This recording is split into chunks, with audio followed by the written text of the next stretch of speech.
ప్రార్థన చేయన్నా. సరే సరే.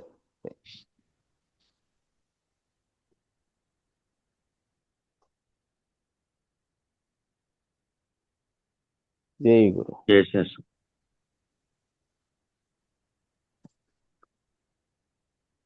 గురు బ్రహ్మా గురు విష్ణు గురుదేవో మహేశ్వర గురు సాక్షాత్ పరబ్రహ్మ తస్మై శ్రీ గురవే నమః. ఓం నమో బ్రహ్మాదిభ్యో బ్రహ్మ విద్యా సంప్రదాయ కర్తృభ్యో వంశ ఋషిభ్యో మహద్భ్యో నమో గురుభ్యః. సర్వోపప్లవరహిత ప్రజ్ఞానఘన ప్రత్యగర్ధో బ్రహ్మైవాహమస్మి అహం పదార్థరహితః. గురవే సర్వలోకానాం విషజే భవరోగిణాం నిదయే సర్వవిద్యానాం శ్రీ దక్షిణామూర్తయే నమః. బృహద్వాసిష్ట సిద్ధాంతం పూర్ణబోధోపదేశిక వెంకటేశ్వర యోగీంద్రం సద్గురుభ్యో నమో నమః. ఆత్మానాత్మమతీతమనిశం కేవలాత్మోపదేశిక వేముల రామయార్య యోగీంద్రం సద్గురుభ్యో నమో నమః. క్షరాక్షరమతీతం చ అచల పూర్ణోపదేశిక శ్రీ పూర్ణానంద పుల్లయార్య సద్గురుభ్యో నమో నమః. ద్వయాత్మరకిత సిద్ధాంతం పరమపురుష ప్రబోధక శ్రీ వివేకానంద సుబ్బయార్య సద్గురుభ్యో నమో నమః. అస్మద్గురు సమారంభం కృష్ణ సాందీప మధ్యమాం ఓంకారపీఠ పర్యంతం వందే గురు పరంపరం. జై సద్గురు ప్రభు మహారాజుకు జై, గురు పరంపరముకు జై. జై గురు.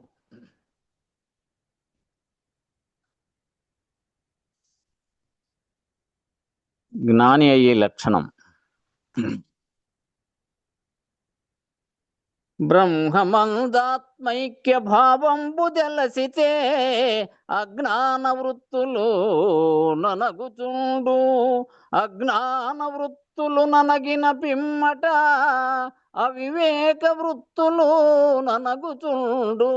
అవివేక వృత్తులు ననగిన పిమ్మట అభిమాన వృత్తులు ననగుచుండు. అభిమాన వృత్తులు ననగిన పిమ్మట రాగాదులెల్ల విరాగమౌను. రాగాదులు పోయినప్పుడు కర్మములు తొలగు. కర్మములు తొలుగ నిర్మల జ్ఞానియగును. రమ్యగుణధామ భద్రాద్రి రామ పరశురామ నరసింహదాస సంరక్షితాహ్వా. 4 మహావాక్యములు. ఋగ్వేద మహావాక్యం ఐతర్యోపనిషత్తు నిధిధ్యాస వాక్యం ప్రజ్ఞానం బ్రహ్మ అనే శృతి. శ్రవణేంద్రియంబుల శబ్దముల్ వినుచుండు. శర్మేంద్రియంబుల స్పర్శలెరుగు. చక్షురేంద్రియములు వీక్షించు రూపముల్ రూఢిగా జిహ్వచే రుచుల నెరుగు. ఘ్రాణరంధ్రంబున గంధమాగ్రానించు. వాక్కుల వచయించు వాక్యములను. ఏ జ్ఞానమున నిన్నిటెరిగేనా జ్ఞానంబు ప్రజ్ఞానమని సుతుల్ పలుకుచుండు. అట్టి ప్రజ్ఞాన లక్ష్యార్థమనుభవంబు నీ స్వరూపంబు నిక్కంబు నిజ పదంబు. రమ్య గుణధామ భద్రాద్రి రామ పరశురామ నరసింహదాస సంరక్షితాహ్వా.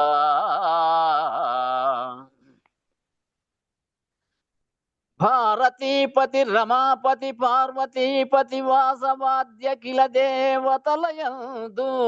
మానవస్వగవాది మసక పిపీలికాంతము జీవులందు చైతన్యమొకటి. అట్టి చైతన్యమే ఆత్మ బ్రహ్మంబనే పదమునకు లక్ష్యార్థ భావమిదియో. కమల జాతి పిపీలికాంత శరీరముల్ వాచ్యార్థమని వాటి వదలితేను. యా పరబ్రహ్మ చైతన్య ఆత్మలనిటి వార్త భేదంబులేగాని వస్తువకటే. రమ్య గుణధామ భద్రాద్రి రామ పరశురామ నరసింహదాస సంరక్షితాక్వా. జై సద్గురు ప్రభు మహారాజ్ కో జై. గురు పరంపరమకో జై. జై గురు. జై గురుదేవ. అందరికీ జై గురు. గురు పరంపరంకు జై. 28వ కందార్థంతో మొదలు పెట్టాలన్న ఈరోజు. 28వ కందార్థం చదవండి. ముద్దులనైనను దొలుతురు.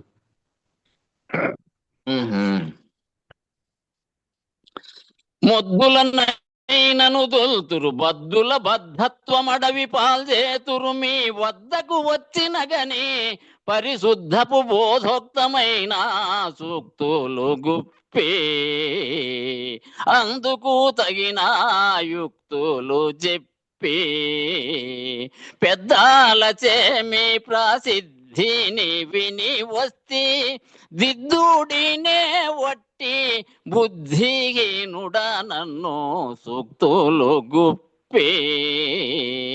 అందుకు తగిన యుక్తులు చెప్పి. జై గురు.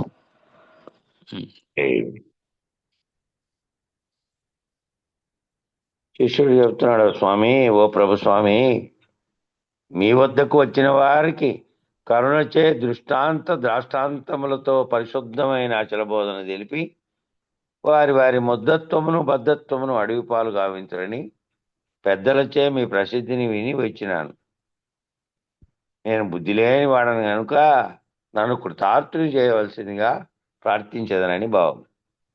ఆ వచ్చినటువంటి వాడు శిష్యుడైనటువంటి వాడు వచ్చాడు కాబట్టి ఆయన కనుక్కొని ఇలాంటి గురువు ఎట్లాంటి గురువు, తాను ఆశ్రయిస్తున్నటువంటి గురువు ముద్దులనైనా తొలిచి వాళ్ళకున్నటువంటి బద్ధత్వాన్ని ఇడిపిస్తాడు అనేటువంటి పద్ధతిలో మీ వద్దకు వచ్చిన వారికి కరుణచే దాష్టాంతములు అంటే ఉదాహరణలు, దానికి ఆధారభూతమైనటువంటి వాటిని వివరించి పరిశుద్ధమైనటువంటి అచల బోధన తెలుపుతారని మీరు తెలిపిన తర్వాత ఏం కావాలి? ఆ వింటున్నటువంటి శిష్యుడు మద్దత్వము పోవాలి. అంతవరకు మద్దత్వంగా ఉన్నది ఏమిటి అంటే భ్రాంతికిలోనై వ్యవహరిస్తున్నటువంటి స్థితిలో. అబద్ధత్వంగా ఉన్నది ఏమిటి అంటే తన మూలం తెలుసుకోకుండా ఈ విచారణ ఏమీ లేకుండా ఉన్నటువంటి స్థితిలో తాను ఉండడం.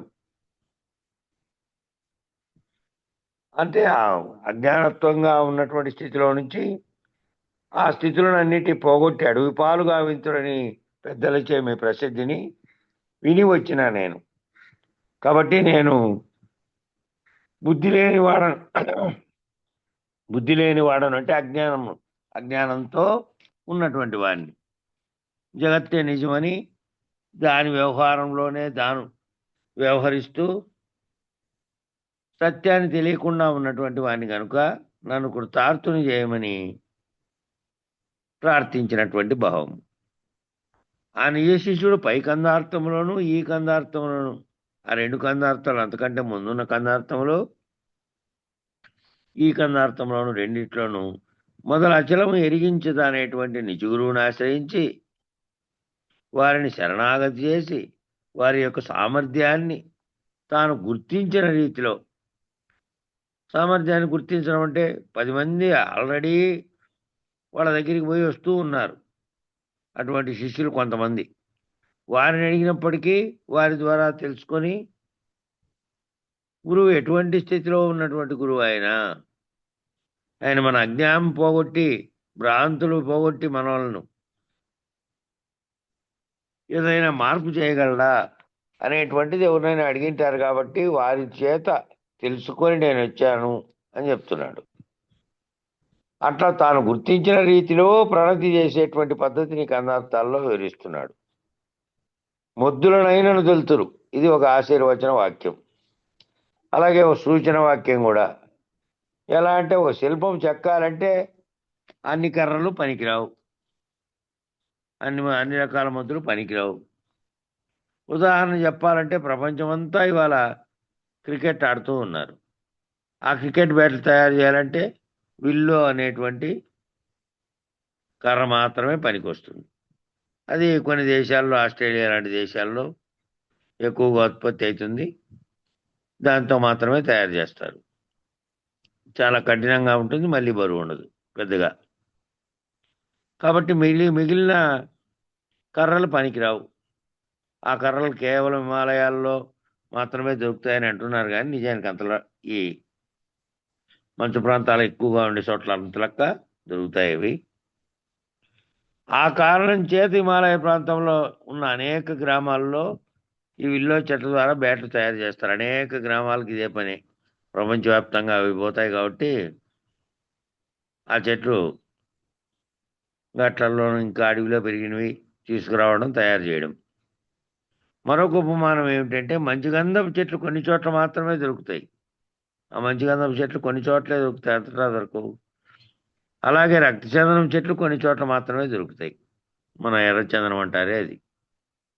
వేరు వేరే చోట్ల ఇప్పుడు మనుషులంతా పెంచుతున్నారు, కానీ తోటలు పెట్టి ఆడ నిజానికి సహజంగా పెరిగేటువంటి ఏకైక ప్రాంతం ఏది అంటే తిరుమల కొండలు, దాని చుట్టుపక్కల ఉన్న భూమి మాత్రమే. ప్రపంచంలో మరెక్కడా ఉత్పత్తి కాదు. అక్కడక్కడ వీళ్ళు ఇప్పుడు పెంచేక మొదలు పెట్టారంతే. సహజంగా పండినటువంటి ప్రాంతం అది ఒక్కటే. అట్లా ప్రత్యేకమైన ప్రయోజనం కోసమే ఉపయోగపడతాయి అవి. మంచుగంధానికి, శ్రీగంధానికి ఉన్నటువంటి విలువ, రక్తచందనానికి ఉన్నటువంటి విలువ చెప్పాలంటే మంత్రతంత్ర దివ్యత్వ హేతు కారములైనటువంటి పదార్థములతో కూడా అవి విశేషమైనవే. మంత్రాలలో ఉపయోగించేటువంటి ఆ దివ్యత్వానికి సంబంధించినటువంటి పూజా పునస్కారాల్లో ఉపయోగించేటువంటిదంతా ఆ మంచుగంధం యొక్క దాన్ని ఉపయోగిస్తారు. స్వామివారికి రోజు తిరుమలలో దాన్ని పూసి, గంధం పూసి స్నానం చేయించి అవన్నీ చేస్తారు రోజువారీ. అట్లా ఉపయోగిస్తారు అటువంటివి. ఒకనాడు భారతీయ సంప్రదాయంలో శ్రీగంధాన్ని, రక్తచందనాన్ని ధరించినటువంటి వారు లేరు. దాన్ని ఇంతకుముందు ఎవరు ధరించలే. అది కేవలం దాన్ని తీసి దీనికి తైలాలకు ఇతరత్ర ఉపయోగించుకుంటున్నటువంటి వాళ్ళే. అది శాంతి ప్రదాయకం, విశేషమైన మేధోబలాన్ని, రసరక్త ధాతువులను పోషించగలిగేటువంటి శక్తిని ఇచ్చేటువంటిదంట అది. అలాంటిది నేడేమైంది అంటే ఆడంబరాలకు గురై ఇతరత్రా సౌందర్య సాధనాలకు ఒగ్గి భౌతికమే సత్యమని, దేహాత్మ బుద్ధియే సత్యమని భావించే జీవభావ పోకడలు పొందుతున్నాయి. ఇప్పుడు ఏమైందంటే అలంకారికంగా ఉపయోగించేటువంటి అనేక రకాల సౌందర్య సాధనాలలో దానిలను ఉపయోగించడం ఎప్పుడు మొదలుపెట్టారో దానికి ధర లక్షల్లోనూ కోట్లలోకి చేరిపోయి ప్రపంచంలో అనేకమైనటువంటి దేశాలలోకి అది వెళ్ళిపోతోంది. ఇదంతా దేనికి? అది ఒకప్పుడేమో అది భక్తిపరమైన ఇతరత్రాపరంగా ఉపయోగించినటువంటి దాన్ని ఇప్పుడు ఏమైందంటే సౌందర్యాల కోసం, శరీరం ఆడంబరాల కోసం, దీనికోసం ఉపయోగిస్తూ పోతున్నాయి జీవభావ పోకడలు. నిజానికి ఈ మొద్దులు అన్న దాంట్లో వడ్రంగి పిట్ట చెట్టుకు నివాసాన్ని ఏర్పరచుకుంటుంది. చాలా పక్షులు త్వర ఉన్న చెట్టును ఎత్తుక్కొని ఆ త్వరలో నివాసం ఏర్పాటు చేసుకుంటాయి. చాలా పక్షులు ఏం చేస్తాయంటే ఆడ త్వర ఉంటే ఆడ పోయి పొలంలో అవి ఇవి చేర్చి దాంట్లో పోయి దూరుకొని పిల్లల్ని గుడ్లు పెట్టడం ఇట్లాంటివి చేస్తాయి. కానీ వడ్రంగి పిట్ట అని తొలిచే పెట్టు ఉంటుంది ఒకటి, ముక్కు పొడుగ్గా ఉండి కొసిగ్గా దబ్బలంలాగా ఉండి తొలుస్తుంది. అది ఎంత కఠినంగా ఉండే చెట్టు అయినా సరే తొలిచే తయారు చేసుకుంటుంది, తాను స్వయంగా దాని నివాసం ఏర్పాటు చేసుకుంటుంది ఆ త్వరలో. కానీ వడ్రంగి పెట్టే చెట్టుకు స్వయంగా చేసి, అది కూడా చాలా గట్టిగా ఉన్న కఠినమైనటువంటి చెట్టును ఎంపిక చేసుకొని, ఏ గాలి వాన వర్షం వచ్చినా ఆ చెట్టు పడనంతగా దృఢంగా ఉంటుందన్న చెట్టును ఎంపిక చేసుకొని దాన్ని తొలిచి నివాసం ఏర్పరచుకుంటుంది. మరొక ఉపమానం ఏంటంటే శ్రీగంధంతో చేయబడిన విగ్రహానికి సాలగ్రామ శిలతో సమానమైన స్థానం ఇవ్వబడింది. శ్రీగంధంతో చేయబడినటువంటి విగ్రహాలు ఉంటాయి, చిన్న చిన్న ఉన్నాయి, ఇప్పుడు పెద్దవి లేవు. అక్కడక్కడ తిరుమల ఇట్లాంటి పవిత్ర క్షేత్రాలకు పోయినప్పుడు శ్రీగంధంతో చేసినటువంటి చిన్న చిన్న బొమ్మలు స్వామివారికి తయారు చేసి అమ్ముతూ ఉంటారు.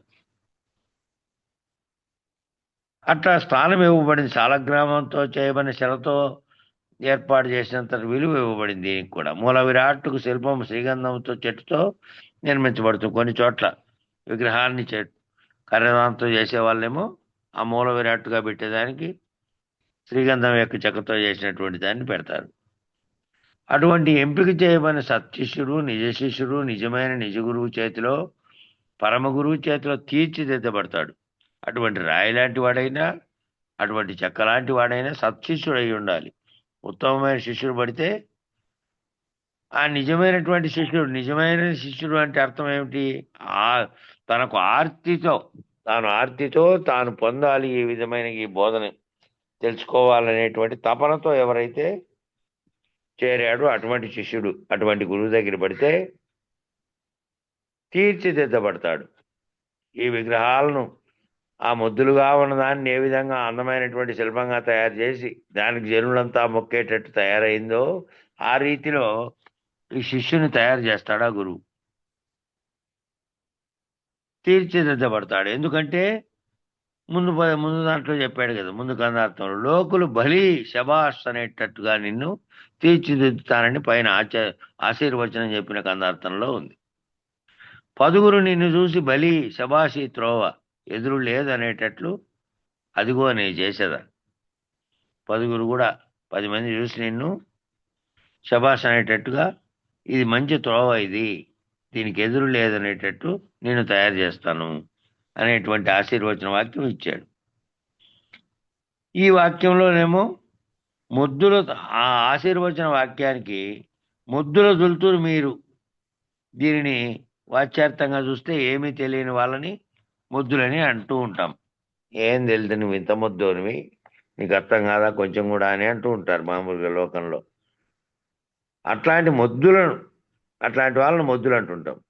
బాగా అజ్ఞానులు, తమోగుణ సంపన్నులు, బాగా అజ్ఞానంలో ఉండి తమోగుణంతో జడ స్వభావాలను, ఆ జడమైనటువంటి స్వభావం, వెంటనే తెలుసుకోలేనటువంటి స్వభావం, మొద్దు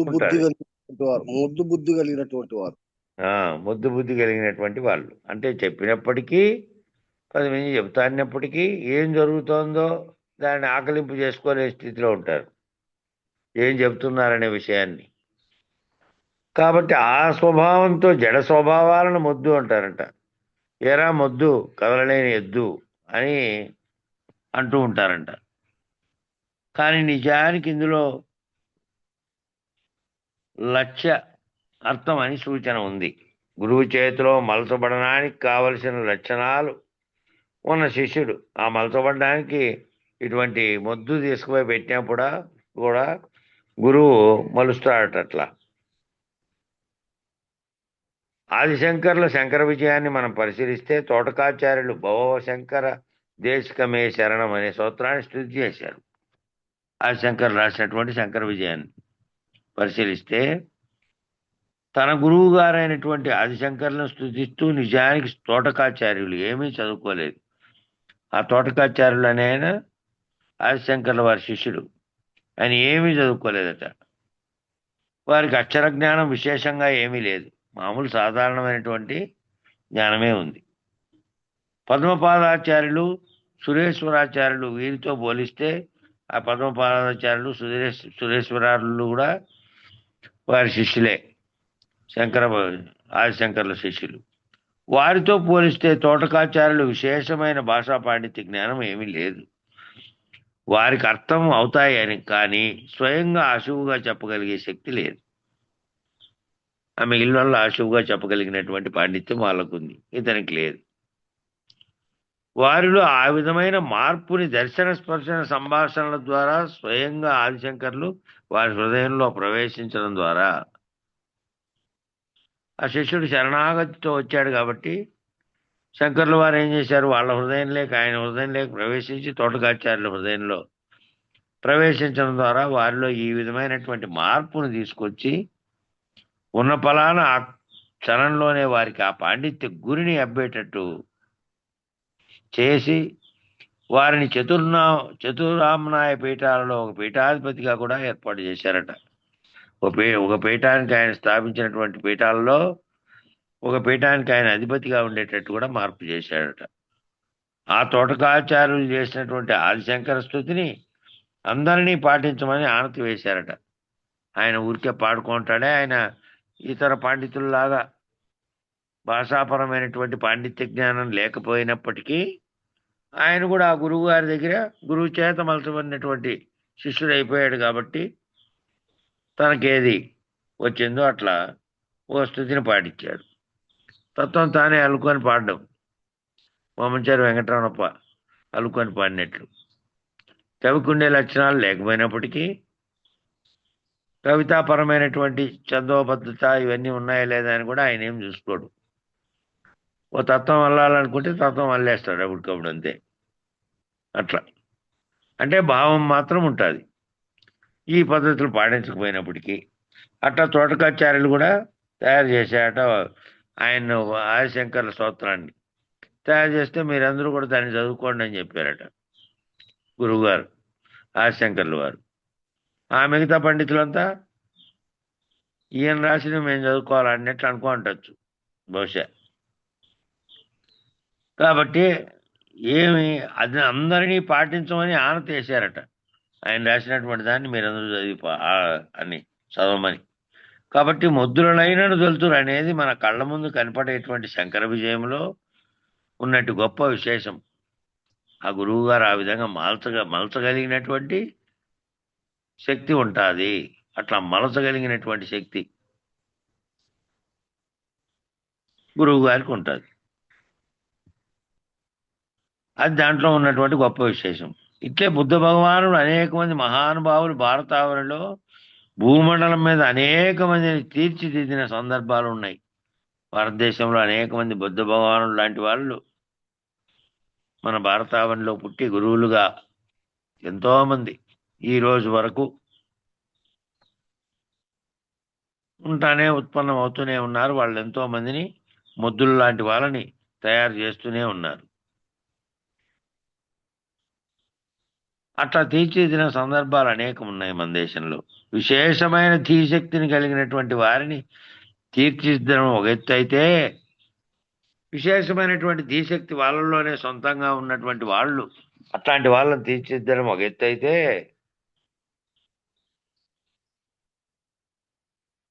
అట్టిది శక్తి కలిగేటట్టుగా చేసి దిద్దడం అది మరొక ప్రతిభా విశేషం. అట్టి శక్తిని కలిగేటట్టుగా ఆల్రెడీ ధీశక్తి కలిగిన వాడంటే ఆల్రెడీ తెలివితేటల్లోనూ విజ్ఞానంలో కొంతవరకు బాగున్నటువంటి వాడు, వెంటనే కనుక్కోగలిగినటువంటి శక్తియుక్తులు కలిగిన వాడిని అయితే తీర్చిదిద్దడం చాలా సులువు. గురువుకు కూడా సులువు అంటే ఆయన శరణాగతిలో వినాలి. మళ్ళీ ఆయనకున్న తెలివితో వాదించే పద్ధతిలో కాదు. ఆయనకున్న తెలివితో వాదించాడంటే గురువుతో మళ్ళీ ఆయన ఏం తెలుసుకోలేడు. అంట పొందిన వాడిని సులభంగా తీర్చిదిద్దచ్చు. కానీ మొద్దుగా ఉన్నటువంటి వాడిని, ఇటువంటి వారిని తయారు చేయాలంటే శక్తి కలిగేటట్టుగా చేసి దిద్దడం. అటువంటి శక్తి లేనే లేదు. మొద్దు లాంటి వాడు ఓ శిష్యుడు, కానీ శరణాగతితో పోయినాడు. సర్వస్వ శరణాగతి పద్ధతిలో పోయినాడు అనుకో, ఇక వాడిని తీర్చిదిద్దడమే గొప్ప ఆ పండితుని తీర్చిదిద్దేదానికంటే. ఎందుకంటే ఆల్రెడీ ఆయనలో కొంత శక్తి ఉంది, ఈయనలో ఏమీ లేదు. అట్లాంటి వాడిని తయారు చేసి మళ్ళీ కేవలం జ్ఞానిగా తయారు చేయడం కాదు, ధీశక్తి కలిగినటువంటి వాడుగా ఆయన్ని కూడా నిలబెట్టడం, అది గొప్ప ప్రతిభా విశేషం, గురువు గారి యొక్క విశేషం. అది స్థితప్రజ్ఞుడైన వాడు, ప్రజ్ఞానం బ్రహ్మ అనే స్థితిలో ఉన్న బ్రహ్మనిష్టకు బ్రహ్మనిష్టకు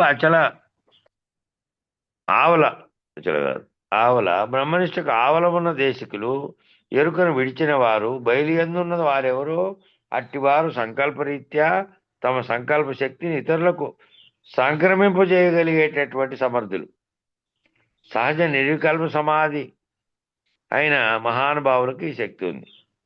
ఇంకా స్థితప్రజ్ఞులైన వారు, ప్రజ్ఞ ఏ విధంగా ఉంది? ప్రజ్ఞ కూడా చలనం కలిగేది. అజ్ఞానం పోతే జ్ఞానం వస్తూ వస్తూ వస్తూ వస్తూ మళ్ళీ ఏమయ్యాడు? స్థిరపడ్డాడు. ఇంకా ఈ జ్ఞానాజ్ఞానములు మీరినటువంటి దాన్ని తెలుసుకొని అందులో స్థిరపడినటువంటి స్థితప్రజ్ఞుడైనటువంటి వారు, ప్రజ్ఞానం బ్రహ్మ అనే స్థితిలో ఉన్నటువంటి బ్రహ్మనిష్ఠుడైనటువంటి వాడు, బ్రహ్మనిష్టకు ఆవల ఉన్న దేశకులు, బ్రహ్మనిష్ట కూడా దాటినటువంటి వాళ్ళు ఎవరున్నారు? దేశకులైనటువంటి అశరీర గురుమూర్తులు. అటువంటి వాళ్ళు ఎరుక విడిచిన వారు. ఎరుక లేదు, ఉన్నది బయలేనని గుర్తెరిగి మిగిలిందంతా కేవలం లేనెరుకలో జరుగుతున్న కలగా భావించిన వారు. వారెవరో అట్టివారు సంకల్పరీత్యా తమ సంకల్ప శక్తిని ఇతరులకు సంక్రమింపజేయగలిగి అట్టివారు అటువంటి గురువులు కనుక సంకల్పిస్తే, దేశకులైనటువంటి గురువులు వాళ్ళ యొక్క సంకల్ప శక్తిని ఇతరులకు కూడా సంక్రమింపజేయగలిగినటువంటి సమర్థులట అటువంటి దేశకేంద్రులు. కాబట్టి సహజ నిర్వికల్ప సమాధి అయినటువంటి మహానుభావులు ఎవరైతే సహజ నిర్వికల్ప సమాధిలో ఉన్నారో, ఏ వికల్పాలు సంకల్ప వికల్పాలు లేనటువంటి సహజ స్థితికి వచ్చారు. ఏదో ధ్యానంలో సమాధి స్థితిలో ఉండి కాసేపు సంకల్పాలు లేకుండా ఉన్నటువంటి స్థితిలో నుంచి మళ్ళీ బయటికి రావడం ఇట్లాంటివి కాకుండా, ప్రయత్నపూర్వకంగా చేసే పద్ధతిలో కాకుండా సహజంగానే నిర్వికల్ప సమాధి నిష్టలో ఉన్నటువంటి వారట వీరు. అటువంటి అచల గురువులకు అటువంటి మహానుభావులైనటువంటి వారికి శక్తి ఉందంట అటువంటి వారికి. కాబట్టి అటువంటి లక్షణాన్ని గురువు గారి యందు గుర్తించినటువంటి నీ శిష్యుడు విజ్ఞాపన చేస్తున్నాడట. అటువంటి లక్షణాన్ని ఎవరి దగ్గర అయితే, ఏ దేశకుల వద్ద అయితే ఉంటుందని గుర్తించాడో ఆ శిష్యుడు విజ్ఞాపన చేస్తున్నాడు. ఏమని? ముద్దులైన దొలుతురు బద్దుల బద్ధత్వం అడవి పాలు చేతురు. అనేక రకాలైనటువంటి అవిద్య మోహ భ్రాంతుల చేత బద్ధత్వం కలిగిన వారికి ఆ బద్ధత్వం కొరకు వారి బద్ధత్వాన్ని అడవి పాలు చేస్తురట. ఎవరు అడవి పాలు చేస్తారంటే అటువంటి ఇందాక పైన చెప్పినటువంటి లక్షణాలు ఉన్నటువంటి గురువులు. అడవి పాలు చేయడం అంటే సాధారణంగా బద్ధత్వాన్ని పొందడానికి అడవులకు వెళ్తారు కదా. అడవులకు పోయి ఆడ ఓ తపస్సు లాంటివి చేస్తే ఏ శక్తి మీదో దేని మీద చేస్తారో దానికి బద్ధత్తుడుగా మారుతాడు ఆయన. అడవి లేకపోయి ఆ స్థితిని తాను పొందడానికి దేనికి బద్ధుడవుతాడంటే, దేన్ని తన తపస్సులో దేనిని గురించి తాను పొందాలని అనుకుంటున్నాడో దానికి బద్ధుడవుతాడు. అలా బద్ధులు కావడానికి అడవికి వెళ్తారు కదా. కాబట్టి ఆ సూచనని ఇక్కడ వాడుకున్నారు. ఆ బద్ధత్వం పోతే ఈ బుద్ధత్వం వస్తుంది. అదేమో బద్ధత్వం, ఇక్కడేమో బుద్ధత్వం చెప్పిండేది. ఆ బుద్ధత్వాన్ని పొందడానికి అంట, బద్ధత్వాన్ని కాదు. బద్ధత్వము అంటే బద్ధత అంటే దానికి లోబడి ఉండడం అని కూడా అర్థం ఉంది ఒకటి. బద్ధత్వం అంటే ఈ విధంగా చలనం లేనటువంటి అజ్ఞాన దశలో ఉన్నటువంటి అర్థం కూడా ఒకటి ఉంది. కాబట్టి ఆ బద్ధత్వం పోతే బుద్ధత్వం వస్తుందంట. బుద్ధత్వాన్ని పొందడానికి అడవులకు పోయి వెళ్తారు కదా. కాబట్టి ఆ సూచన ప్రకారం బద్ధత్వం పోతే బుద్ధత్వం వస్తుంది. నిజానికి మాట్లాడితే బుద్ధత్వం వస్తే బద్ధత్వం పోతుంది. నిజానికి చెప్పాలంటే ఎప్పుడైతే ఆ బుద్ధత్వం నీకు తెలిసిందో, ఆ పద్ధతిలో నువ్వు జీవించడం మొదలైందో అప్పుడు ఈ బద్ధత్వం పోతుంది. ఎప్పుడు జ్ఞానోదయం అయితే అప్పుడు అజ్ఞానం పోయినట్టు అలా పోతుంది. కాబట్టి అడవి పాలు చేయడం అంటే పారదోలడం అనే లక్షణాన్ని చెప్తున్నారు. మీ వద్దకు వచ్చిన కని అది చాలా విశేషమైంది. ఎందుకంటే సహజ నిర్వికల్ప సమాధిష్టైనటువంటి వాడు సంకల్పాన్ని పూని కంటే చాలదట. అంటే చూస్తే కని అనేది చాలా విశేషమైన లక్షణం, అందరం చూస్తాం. ఇది ఇంద్రియ పటాటోపం, విషయ సంగ్రహం, ఇంకా మాట్లాడితే అహంత మమంత యొక్క అభిమానయుతమైనటువంటి సంగత్వం. వాస్తవానికి మహానుభావులైనటువంటి వాళ్ళు క్రీగంట కనుగొన అంటే కనురెప్పలు ఎత్తి ఒకసారి సంకల్పించి కనుక పైనుంచి కిందికి చూస్తే అటువంటి గురువు మహానుభావులైనటువంటి వారి దృష్టి కనుక నీ మీద పడితే నీలో విశేషమైనటువంటి మార్పు వస్తుంది. ఆ మార్పు ఏమిటి అంటే మోహం యొక్క జాలమంతా నశించిపోతుంది. ఈ మోహం అనే జాలంలోనే పడి భ్రమిస్తున్నారు. జగత్తులో చూస్తున్నటువంటి దాన్ని చూసి అదంతా నిత్య సత్యంగా భావించి దానితో తాయత్వం చెంది మోహం చెంది దీంట్లో ఇరుక్కుంటున్నారు. ఏది దాని యొక్క మాయాజాలంలో, ఆ వలలో. కాబట్టి ఆ మొత్తం జాలమంతా నశించిపోతుంది, మిమ్మల్ని విడిచిపెట్టేస్తుంది. అటువంటి మహానుభావుడు తగిలితే, అటువంటి మహానుభావుడి యొక్క దృష్టి నీ మీద పడితే, అందువల్ల వ్యాస పౌర్ణమికి, గురు పౌర్ణమికి, అన్ని పౌర్ణమి అమావాస్యలకు విశేషమైనటువంటి ఉపాసనలు, దీక్షలు, గురుకరణను పొందే పద్ధతులు అనేక సాంప్రదాయాల్లో భారతావనిలో ఉన్నాయి. పౌర్ణమికి, అమావాస్యలకు కొన్ని ప్రాంతాల్లో, నార్త్ ఇండియాలో కొన్ని రాష్ట్రాలు ఆ రోజు పూజలు చేసే పూనుకుంటాయి. మన దక్షిణాది ప్రాంతాల్లోనేమో పౌర్ణానికి చేస్తాయి ఎక్కువ భాగం. ఆ గురు పౌర్ణమికి అంత విశేషం ఉంది. అన్ని రకాల పౌర్ణాలకు కూడా అదే విశేషం ఉంది. గురుకరణను పొందే పద్ధతులు అనేక సాంప్రదాయాల్లో భారతావనిలో ఉన్నాయి. ఆ రోజు ప్రజ్ఞా విశేషం ధీమంతమై అద్భుతంగా పనిచేసేటువంటి కాలం, అట్లే గ్రహణ కాలం కూడా. కాబట్టి అలాంటి చూపు చూశాడట ఆ గురువు. ఎలాంటి చూపు చూస్తున్నాడంటే, ఆ రోజు ప్రజ్ఞా విశేషమైనటువంటి ధీమంతమై అద్భుతంగా పనిచేసేటువంటి కాలంగా ఉన్నటువంటి ఆ పౌర్ణమి రోజు ఆయన కనుక అలాంటి చూపు చూస్తే,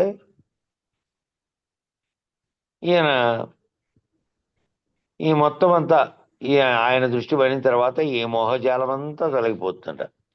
ఎలా చూస్తే మోహం అనేది ఇచ్చిపెడుతుందో అలా చూశాడట మహానుభావుడు. పరిశుద్ధమైన బోధోక్తమైన సూక్తులు గుప్పి చూడటమే అంటే, ఆ చూడటం కేవలం కంటితో చూడటమే కాదు. పరిశుద్ధమైన బోధోక్తమైన అంటే బోధకు ఉపయోగపడి, బోధకు యుక్తమైనటువంటివి ఆ సూక్తులన్నీ గుప్పి, అన్నీ చెప్పి చూడటమే కాకుండా పరిశుద్ధ అంతఃకరణతో నీ లోపల పరిశుద్ధ అంతఃకరణం ఏర్పడేటట్లుగా, అంతఃకరణ మాలిన్యాన్ని పోగొట్టేటట్టుగా నీలో కూడా అటువంటి పరిశుద్ధమైనటువంటి అంతఃకరణం ఏర్పడి, అంతకుముందు నీ అంతఃకరణం ఏ మాలిన్యం చేత ఈ మోహాన్ని అంతటిని పొందిందో, ఈ భ్రాంతులు పొందిందో దాన్ని పోయేటట్టుగా యుక్తమైనటువంటి బోధ చెప్పబడింది. అది తనలో లయం చేసుకోవడానికి సామర్థ్యం ఉన్నటువంటి బోధ, తనలో అది లయం చేసుకున్నటువంటి సామర్థ్యం కలిగినటువంటి బోధ అది. ఇంకా ఏమిటట అంటే సూక్తులు గుప్పి. స ఉక్తి అంటే సూక్తి, స అంటే ఉత్తమమైనటువంటి, ఉక్తి అంటే ఉదాహరణగా చెప్పబడినది. అంటే సత్పదార్థపు ఉనికిని నిర్ణయంగా తెలియబడేటటువంటి శక్తి సూచన, ఆ ఉక్తే సూచన.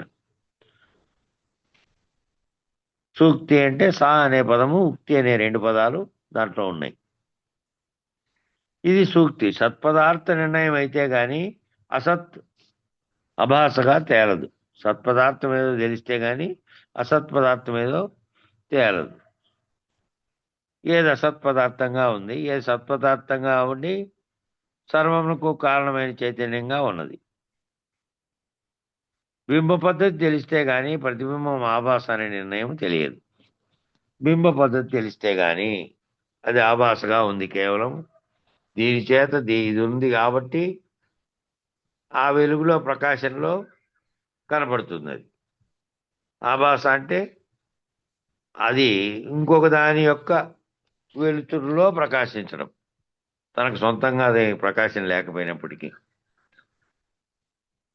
బింబ పద్ధతి అంటే బింబం పద్ధతి, నీ బింబ పద్ధతి తెలియబడటము అంటే నీవు ఉంటే నిన్ను గురించి చూసుకోగలిగినటువంటి ప్రతిబింబం అది అని అద్దంలో చూసుకుంటూ ఉన్నావు. అది నిజానికి తనకు తానుగా అద్దం ఏమైనా చూపెడుతుందా నీ ప్రతిబింబాన్ని? నువ్వు పోయి అక్కడ నిల్చుంటే తప్ప అదేమీ చూపించదు. కాబట్టి ఆ ప్రతిబింబం ఎట్లా ఏర్పడుతుంది? దాని వెనక పూసినటువంటి దాంట్లో నీవు నిలబడి మళ్ళీ కొంత ప్రకాశం కూడా ఉండాలి అది కనపడడానికి. అది ఏ అర్ధరాత్రో లేకపోతే చీకట్లో ఉన్నప్పుడు పోయి ఏ విధమైన వెలుతురు లేకుండా అద్దం ముందు నిలబడితే కనపడుతుందా? అద్దం ఉంది కదా, అదే అద్దం ఉంది, ఏ రూపము నీకు కనపడదు. కారణం ఏమిటంటే ఏ ప్రకాశము లేదు కాబట్టి. ప్రకాశం ఉన్న సమయంలో నిలబడితేనే అది కనపడుతుంది. కాబట్టి ఆ నిర్ణయం నిలవాలంటే ఈ పద్ధతి తెలిసి ఉండాలి. అటువంటి లక్షణం బోధించబడేటట్టుగా అందుకు తగిన యుక్తులు చెప్పి ఆ లక్షణం నీకు తెలియబడేటట్టు దానికి తగినటువంటి యుక్తులు చెప్పి తగినటువంటి యుక్తులు అనడంలోనే చాలా విశేషం ఉంది. ఆ తగినటువంటి యుక్తులు అనడంలో విశేషం ఉంది. ఇది ఎలా అంటే నీరక్షీర న్యాయం.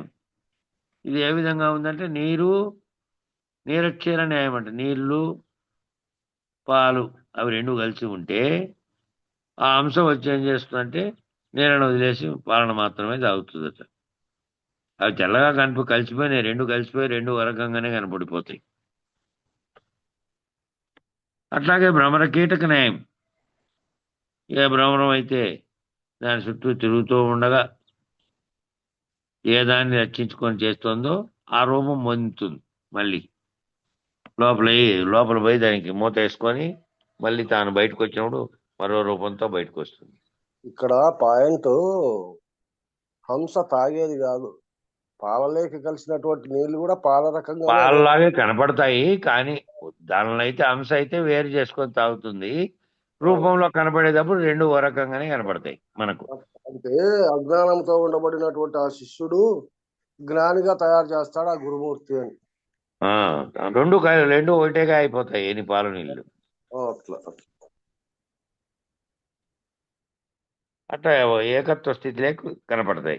తాను అంతకుముందు ఆ నీళ్లు కలవకముందు పాల లక్షణం ఏమీ లేదు, దాంట్లో నీళ్ళ లక్షణమే ఉంది.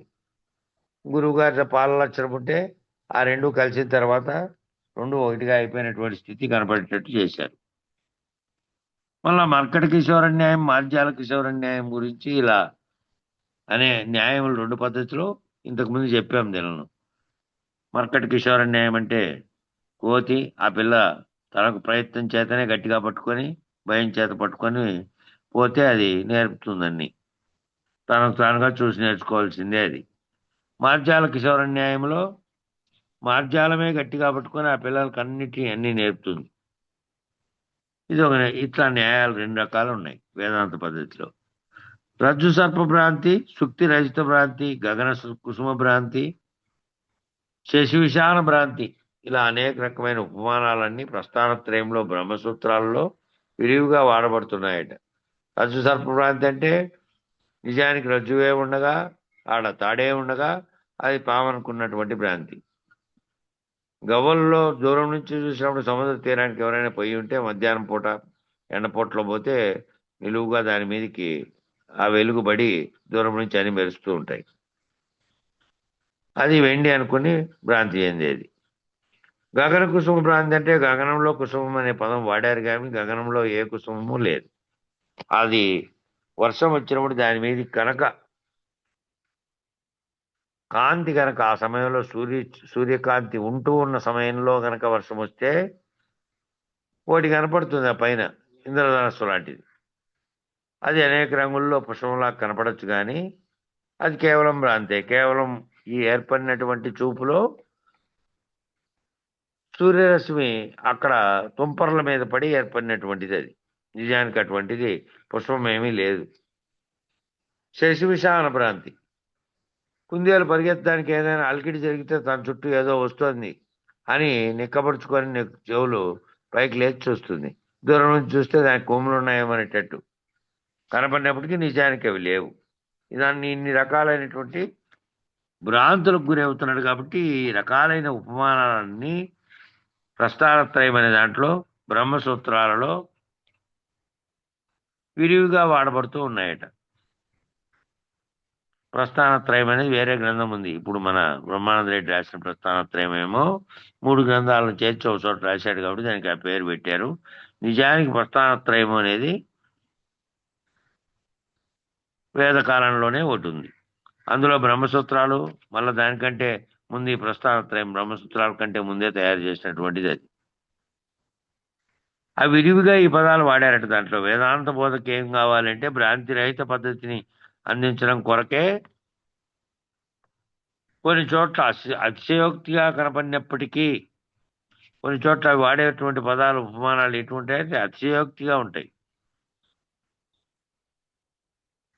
లేని వాటిని ఆరోపించి భ్రాంతి పోగొట్టడానికి అది తీసుకున్నారు. అవి నిజానికి లోకంలో లేకపోయినప్పటికీ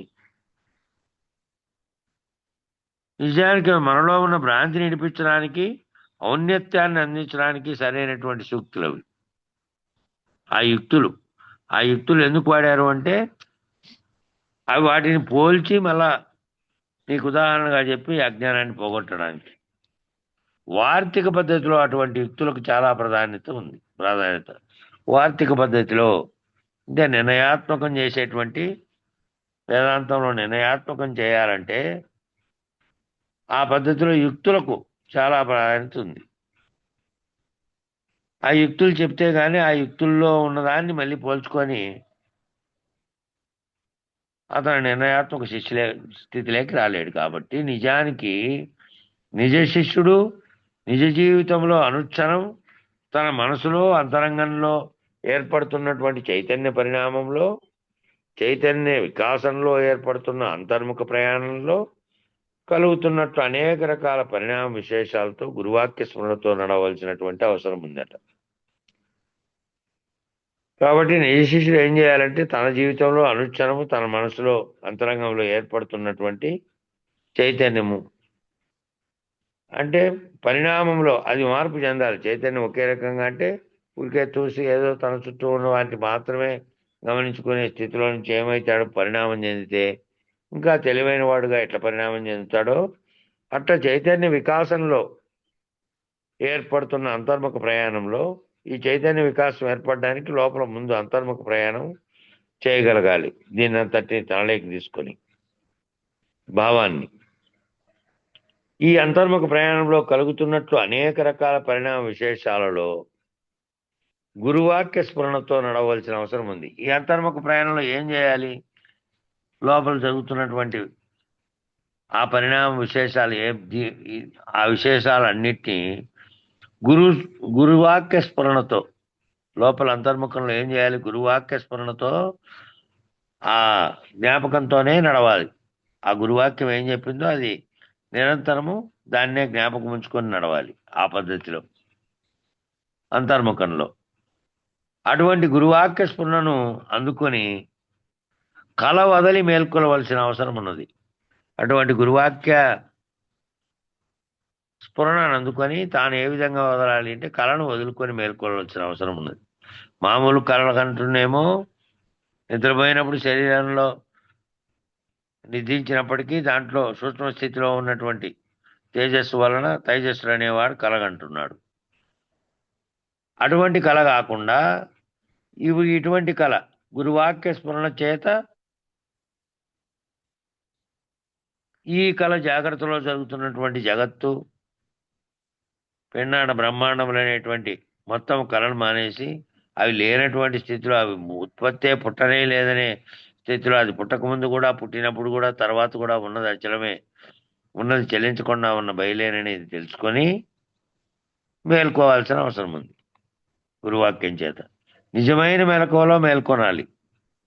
నిజమైన మెలకువ ఇది. ఆ మెలకువేమో నిద్ర వచ్చింది, మళ్ళీ ఆ తర్వాత మెలకువ దానికేమి మూలం లేకుండానే తనకు తానుగా ఏదో వచ్చింది, మళ్ళా మెలకువ వచ్చింది.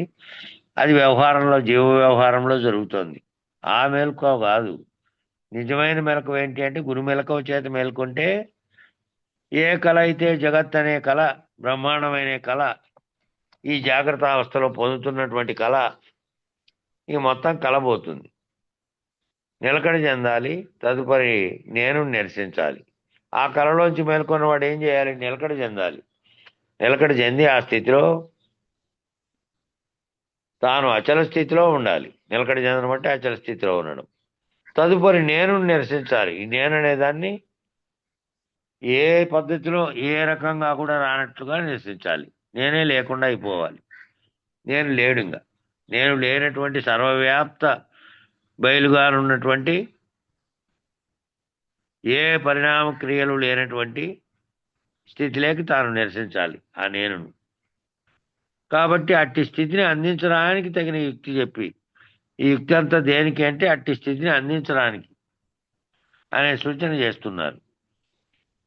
పెద్దలచే మీ ప్రసిద్ధిని విని వస్తే, పెద్దల చేత మీ ప్రసిద్ధిని అంతా విని, వేరే వాళ్ళు ఇంకా ఇంతకుముందు ఆల్రెడీ మీ చేత మార్పు చెందినటువంటి వారు మీ చేత ఈ జ్ఞానాన్ని పొంది పరిపూర్ణంగా తాము ఏ విధంగా పరిణామం చెందారో దాన్ని విని, మీ గురించి మీ సాటివారు మీకంటే పెద్దలు చెప్పగా విని వస్తుని.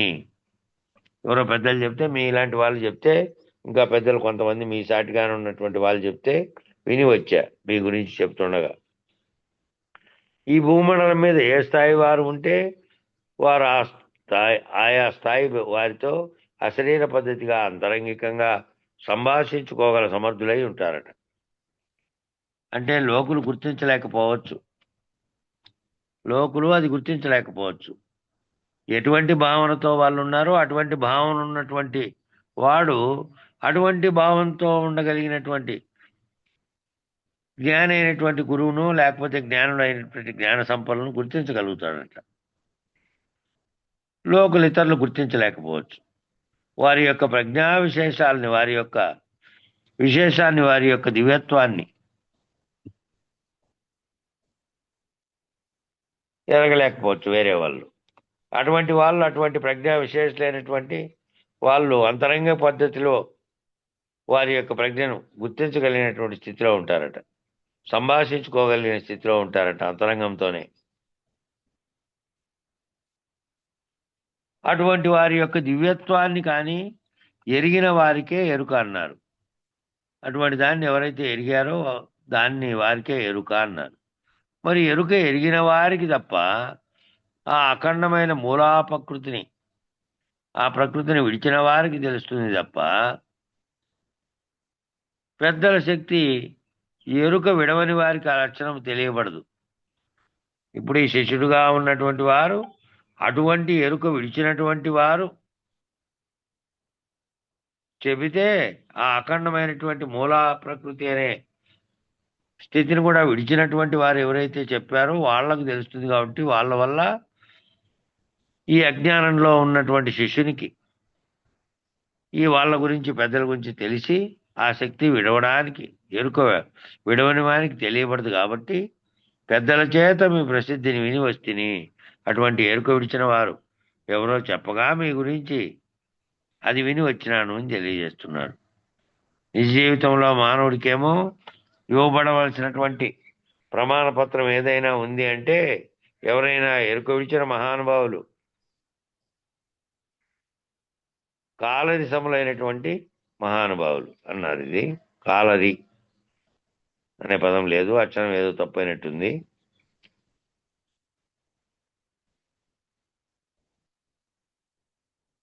కాలాతీతులైనటువంటి వారైనా సరిపోతుంది, కానీ కాలరిసములైనటువంటి అని ఇచ్చారు. కాలాన్ని వదిలిపెట్టినటువంటి వారా, నాయనా నీవు ఈ స్థితిలో ఉన్నావు, బయలు స్థితిలో ఉన్నావు, ఎరుక విడిచావు, నీవు కాలాన్ని అధిగమించినావు. కాలాన్ని అధిగమించినదే ఆ పదానికి కూడా అర్థం. రీ అనే పదం తప్పైంది. కాబట్టి నువ్వు కాలాన్ని అధిగమించావు, నీవు ఆత్మనిష్ఠుడయ్యావు, బ్రహ్మనిష్ఠుడు అయినావు, నీవు పరబ్రహ్మ నిర్ణయాన్ని పొందావు. కాబట్టి నీవు ఎరుక పద్ధతిలో ఉన్నావు. నీవు ఇక ఎరుక లేని పద్ధతిలోకి వచ్చావు, పద్ధతిలో ఉన్నావు. నీవు బయలు దర్శించావు, బయలు ఉన్నదాన్ని నువ్వు ఉన్నదని దాన్ని దర్శించావు. నీవు బయలుకు అచల బట్టబయలనేటువంటి పద్ధతిగా ఉన్నావు. కాబట్టి ఆ నిర్ణయాన్ని ప్రమాణపత్రంగా తనకు ఆశీర్వచన రూపంలో కనుక తెలియజేస్తే ఆ గురువు, నువ్వు తెలుసుకున్నావు నాయనా, నువ్వు బ్రహ్మనిష్ఠుడిపై మళ్ళా ఆ బ్రహ్మనిష్ఠత్వం అనేటువంటి దాన్ని కూడా, పరబ్రహ్మ నిర్ణయాన్ని కూడా దాటినటువంటి స్థితిలో నీవు ఎరుకలేని పద్ధతిలో నువ్వు జీవిస్తున్నావు. కాబట్టి నువ్వు బయలును దర్శించినావు. అయితేను నువ్వు ఆ బయలును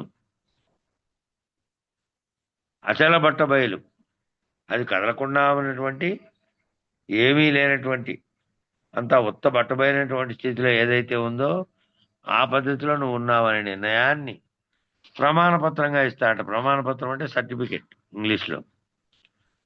ఆ సర్టిఫికెట్ ఇస్తారే, ఈయన పలానా చదువు చదివాడు, ఈయన పలానా కాలం ఇంతకాలం చదివాడు ఇది అని. ఆ విధంగా ఆ గురువు ఇస్తాడట. ఆ గురువు ప్రమాణపత్రమే, ఆయన ఆశీర్వచనమే ప్రమాణపత్రం. నువ్వు ఆ విధంగా తయారైనావు నాయనా, నువ్వు ఆ పద్ధతిని అంతా నువ్వు తెలుసుకోగలిగినావు, దర్శించావని కనుక గురువుగారు తెలుసుకుంటే, గురువుగారికి ఆ పద్ధతిలో నువ్వు కనపడితే నువ్వు ఆ స్థితిని పొందినట్టు. ఆయన గురువాక్యాన్ని పట్టుకొని నువ్వు పరిణామం చెందుతూ ఆఖరకు బయలును దర్శించినటువంటి స్థితిలో నువ్వు కనుక ఉంటే అప్పుడు అది ప్రమాణపత్రంగా ఆశీర్వచన రూపంలో కనుక తెలియజేస్తే ఆ గురువు గారికి ఇంకా ఆ జన్మ ధన్యం. అతను ఇక మరలా పుట్టాడు. ఇంకా అతను మరలా పుట్టకుండా ఉన్నటువంటి ఆ స్థితిని ఆ గురువు గారి ఆశీర్వచనం ద్వారా ఒకసారి పొందారంటే ఇంక మళ్ళీ అతను పుట్టాడు. ఎప్పటికీ పుట్టని వాడు, ఎప్పటికీ పుట్టినటువంటి స్థితిలోకి పోతాడు ఆయన. ఎప్పటికీ పుట్టని వాడు మరలా పుట్టవలసిన అగత్యం లేదు. ఇంక మరలా పుట్టాల్సిన అగత్యమే లేదు. ఎందుకంటే ఏం లేదు, కర్మ విశేషం ఏమీ లేకుండా రహితమైపోయినాడు. ఆ స్థితిలో ఎప్పటికీ చావడు, ఎప్పటికీ పుట్టడు, మళ్ళీ ఎప్పటికీ చావడు. ఈ రెండింటి పరంపరలోంచి దాటుకున్నాడు. చావు పుట్టుకల పరంపరలోంచి, ఆ చక్రంలోంచి దాటుకున్నాడు. కాబట్టి ఎప్పుడూ చనిపోవాల్సిన పని లేదు. ఎప్పటికీ చావని వాడు మరలా చనిపోవాల్సిన అవసరము లేదు. ఆ రీతిగానే పెద్దలచే ప్రసిద్ధి పొందటం. ఆ రీతిగా పెద్దల చేత ప్రసిద్ధి పొందాలంటే చాలా విశేషమైనటువంటి ఆశీర్వచనం అది, కృపా విశేషం అది. అటువంటి గురువు తాను అప్పటికే రహితుడై అచల స్థితిలో, కదలని స్థితిలో ఉన్న అశరీరుడై ఉండి మళ్ళీ శిష్యుణ్ణి ఆ విధంగా నువ్వు కూడా కనుక్కున్నావు నాయనా, నువ్వు కూడా బ్రహ్మనిష్ఠుడై మళ్ళీ ఆ బ్రహ్మనిష్ఠుడు అనేటువంటి మూల ప్రకృతి స్థితిని దాటి అవతల ఉన్నటువంటి బయలుగానున్నటువంటి అచల స్థితిని నువ్వు గుర్తించావు. గుర్తించి నువ్వు ఆ విధంగానే జీవిస్తున్నావు అని కనుక గురువుగారు ఆశీర్వదిస్తే ఇంకా దానికి మించినటువంటి సర్టిఫికెట్ కానీ దానికి మించినటువంటి ఆశీర్వచనం లేదట. అది ఆ గురువు గారి యొక్క కృపా విశేషం అది. అటువంటి ప్రసిద్ధి విని వస్తే తమని ఆశ్రయించడానికి మహానుభావులైనటువంటి ఫలానా వాళ్ళు చెప్పగా వచ్చినాడు స్వామి అని శరణాగతి చేస్తున్నాడు ఆ శిష్యుడు. దిద్దుడి నే వట్టి బుద్ధిహీనుడా అని కూడా అన్నాడు. నన్ను దిద్దండి. ఏ విధంగా దిద్దుతారంటే, నేను బుద్ధిహీనుణ్ణి కాబట్టి నన్ను దిద్దండి నాయన. చాలామంది గురువులను ఆశ్రయించినప్పుడు వారికి తెలిసినదల్లా చెప్పే ప్రయత్నం చేస్తారు. చాలామంది ఏం చేస్తారంటే ఆ గురువు దగ్గరికి పోయినప్పుడు వాళ్ళకి తెలిసినదంతా చెప్పేటట్టు, నేను ఇట్లా చేసింటి, నేను అట్లా చేసింటి, నేను ఫలానా మార్గంలో పోయింటి, నేను ఫలానావన్నీ నేర్చుకున్నా అనే ప్రయత్నం చేస్తారట. అదంతా వారి వారి బుద్ధి విశేషం. వాళ్ళంతా ఏమేమి నేర్చుకున్నారు, ఏమేమి దగ్గరికి పోయినారో, అంతకుముందు ఏం చేశారో అవన్నీ వారు విన్నది కన్నది ఇంద్రియ లక్షణములతో తెలియబడినటువంటి పరిమితమైనటువంటి ఊహాజనితమైనటువంటి విశేషం. వీళ్ళు చెప్పేదంతా ఏంటంటే వాళ్ళు అంతవరకు తెలుసుకున్నది, చూసింది, విన్నది, కన్నది, తెలియబడినటువంటిదంతా పరిమితమైనటువంటిది. అది అపరిమితమైనటువంటిది కాదు. పరిమితంగా తెలుసుకొని ఉంటారు. కొన్ని ఏమో ఊహాజనితమైనటువంటివి. అటువంటి విశేషాలు తెలుసుకొని అవి చెప్తారట గురువు గారి కొందరు. కానీ నిజానికి సాక్షి ఇంద్రియాతీతం. మరి అట్టి సాక్షికి కూడా అన్ని పేర్లు, ఈ చూసినటువంటి సాక్షిగా ఉన్నటువంటి వాడు చెబుతున్నటువంటిది కాదు. కానీ నిజానికి ఏమవుతుందంటే సాక్షి కూడా ఇంద్రియాతీతం. ఇంద్రియాల స్థితి నుండి దాటినటువంటి వాడు సాక్షి. ఇంద్రియాలతో ఉంటే మళ్ళీ ఆ ఇంద్రియాలతో కూడిన అమరూపాత్మక శరీరంలో ఉండి చెప్పినట్టు. దానికి అతీతంగా ఉన్న సాక్షిగా ఉంటే శరీరేంద్రియాలతో లేకుండా తాను మనోబుద్ధి పరంగా సాక్షిగా ఉండి గుర్తిస్తున్నటువంటి వాడిగా ఉన్నట్లు. మరి అట్టి సాక్షి కదా అన్ని పేర్లు. ఈ పేర్లన్నీ జీవుడన్నా, ఆత్మన్నా, బ్రహ్మన్నా, సాక్షి అన్నా, పరబ్రహ్మన్నా, పరమాత్మ అన్నా, ఈశ్వర తనువులన్నా జీవతనువులన్నీ అష్టతను నిరసన చేయాలన్నా, షోడశావస్థలు ఎరగాలన్నా, షోడశావస్థలను విరమింపు చేయాలన్నా ఇదంతా అతీత లక్షణంతో ముడిపడి ఉంది. అతీతమైనటువంటి లక్షణంతో ముడిపడి ఉంది ఇదంతా.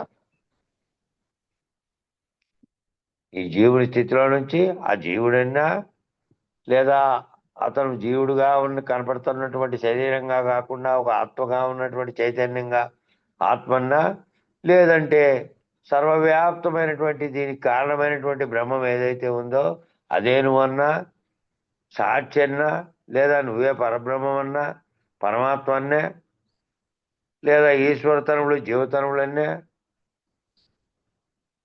ఆ జీవతనువులు ఈశ్వరతనువులను అష్టతను నిరసన చేయాలన్నా, షోడశావస్థలు ఎరగాలన్నా కూడా, 16 రకాలైనటువంటి అవస్థలను ఎరగాలన్నా, ఆ షోడశావస్థలను విరమింపజేయాలన్నా కూడా, షోడశావస్థలు అంటే అదే 4 నాలుగులు. 4 నాలుగులు ఎన్ని నేర్క అని వస్తుంది తత్వంలో. ఆ 4 నాలుగుల్ని 16ను విరమింపజేయాలన్నా ఇదంతా అతీత లక్షణంతో ముడిపడి ఉందట. అతీతమైన లక్షణంతో ముడిపడింది. ఇక్కడ వాక్కు మనసు పనిచేయవు. వాక్కు మనసుకు అతీతంగా ఉన్నటువంటి సూచన ఉంది అందులో. ఆ రీతిగా స్ఫూర్తిని స్ఫురణను అనుసరించి ఆయన చెప్పేటువంటి ఆ గురువుగారు చెప్పే స్ఫూర్తిని ఆ స్ఫురణ ద్వారా అనుసరించి పరిపక్వత పరిణామం జరగాలి. పరిపక్వత జరిగితే, పరిణామం జరిగితే నిర్ణయం అవ్వాలి. నిర్ణయ స్థితిలోకి రావాలి నువ్వు. ఓసారి నిర్ణయ స్థితిలోకి పోయిన తర్వాత ఇంక మళ్ళీ నువ్వేమి వెనక్కి చూసుకోవాల్సిన పని లేదు. ఆ స్థితిలో నిలకడ చెంది ఉంటావు. మరి అతీతంలో ఈ బుద్ధి పనిచేయదు కదా. అతీత స్థితికి పోయిన తర్వాత ఈ బుద్ధి అనేదే పనిచేయదు కదా. మరి ఇది ఇంద్రియాత్మకమైనటువంటిది కదా బుద్ధి. ఇంద్రియాలతో కూడుకున్నప్పుడు పనిచేస్తూ ఉంది. అభాసకమైనటువంటి బుద్ధి. బుద్ధి ఎటువంటిది? భాషించాలంటే దానికి ఒక ఉండాలి, ప్రకాశం అందజేసేది ఉంటే కనపడుతుంది, అభాసగా కనపడుతుంది. ఇప్పుడు చెప్పినట్టు దాంట్లో కనపడినట్టు అద్దంలో కనపడే ప్రతిబింబం లాగా. ప్రతిబింబం సమానమైనటువంటిది కదా ఆ బుద్ధి. కాబట్టి అటువంటి తత్వంలోకి రావాలంటే బుద్ధి పరిపక్వత చెంది బుద్ధి స్థితిలో నుంచి దాటుకొని ఉండాలి. బుద్ధి అంతా అవయవాలతో కొన్ని శరీరంతో పనిచేస్తుంది. అది దాటిన స్థితి రావాలి. అభాస్కమైనటువంటి ప్రతిబింబ సమానమైనటువంటి బుద్ధి పోయి అటువంటి అతీతమైనటువంటి దాన్ని ఎరగగలిగినటువంటి స్థితి రావాలి. ఆ పేర దగ్గరికి వెళ్తాం. సమయం దాటిపోయింది. మంగళం చెప్పన్నా. జై గురు. మంగళము మంగళంబు మహనీయ గురునకు మంగళంబు, సర్వులు శరణు కోరే సాధు స్వరూపునకు మంగళంబు. మంగళం శ్రీ గురుదేవాయ మహనీయ గుణాత్మనే, సర్వలోక శరణ్యాయ సాధురూపాయ మంగళం. జై సద్గురు ప్రభు మహారాజుకు జై. శ్రీ పూర్ణానంద పుల్లయ్య సద్గురు ప్రభు మహారాజుకు జై. శ్రీ వివేకానంద బండారు సుబ్బయార్య సద్గురు ప్రభు మహారాజుకు జై. గురు పరంపరముకు జై. గురు భక్త మండలికి జై. జై గురు.